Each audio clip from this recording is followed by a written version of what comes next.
Assalamualaikum warahmatullahi wabarakatuh. Kami dari kelompok 5 yang terdiri dari Anastasia Balkis, Kristia Sonia Arwan, Anissa Salsabila, dan Akmal Satrio Nugraha ingin mempresentasikan nilai dan prinsip anti korupsi. Ada dua faktor yang mendukung korupsi, yaitu internal dan eksternal. Faktor internal merupakan penyebab korupsi yang datangnya pada diri sendiri atau individu. Sedangkan eksternal itu berasal dari lingkungan atau suatu organisasi. Faktor internal sangat ditentukan oleh kuat tingkat nilai-nilai anti korupsi tertanam pada diri sendiri. Nilai-nilai anti korupsi tersebut antara lain meliputi kejujuran, kemandirian, kedisiplinan, tanggung jawab, kerja keras, sederhana, keberanian, dan keadilan. Faktor eksternal agar korupsi tidak terjadi, selain memiliki nilai-nilai anti korupsi, setiap individu perlu memahami dengan mendalam prinsip-prinsip anti korupsi, yaitu akuntabilitas, transparansi, kewajaran kebijakan, dan kontrol kebijakan dalam suatu organisasi atau institusi dan masyarakat. Selanjutnya akan dibacakan oleh Listia Soniarwa. Nilai anti korupsi yang bisa diterapkan, satu, kejujuran. Nilai kejujuran di dalam kampus dapat diwujudkan oleh mahasiswa dalam bentuk tidak melakukan kecurangan akademik. Antara lain dapat berupa tidak mencontek saat ujian, tidak melakukan plagiarisme, dan tidak memasukkan nilai. Nilai kejujuran juga dapat diwujudkan dalam kegiatan kemahasiswaan, misalnya membuat laporan keuangan, kegiatan kepanitiaan dengan jujur. 2. Kepedulian. Nilai kepedulian dapat diwujudkan oleh mahasiswa dalam bentuk antara lain berusaha ikut memantau jalannya proses pembelajaran, memantau sistem pengelolaan sumber daya di kampus, memantau kondisi infrastruktur lingkungan kampus. Nilai kepedulian juga dapat diwujudkan dalam bentuk mengindahkan seluruh peraturan dan ketentuan yang berlaku di dalam kampus dan di luar kampus.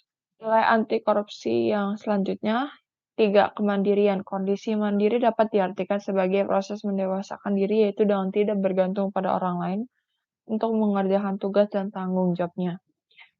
Keempat, kedisiplinan. Kata disiplin adalah ketaatan dalam kurung kepatuhan kepada peraturan. Nilai kedisiplinan dapat diwujudkan antara lain dengan bentuk kemampuan mengatur waktu dengan baik, mengerjakan segala sesuatunya tepat waktu, dan fokus pada pekerjaan.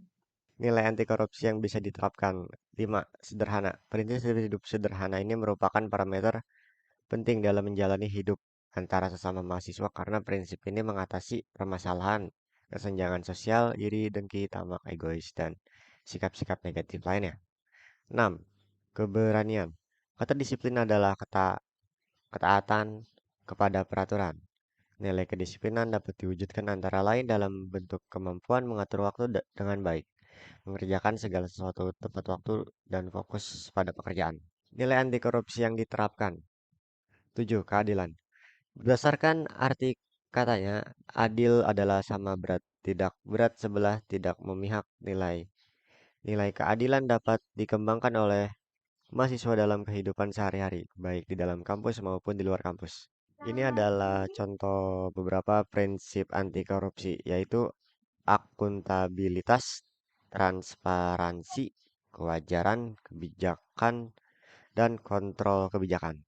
Akuntabilitas adalah kesesuaian antara aturan dan pelaksana kerja. Semua lembaga pertanggungjawaban kinerjanya sesuai aturan main baik dalam bentuk konvensi ataupun konstitusi, baik pada level budaya maupun level lembaga. Itu untuk akuntabilitas.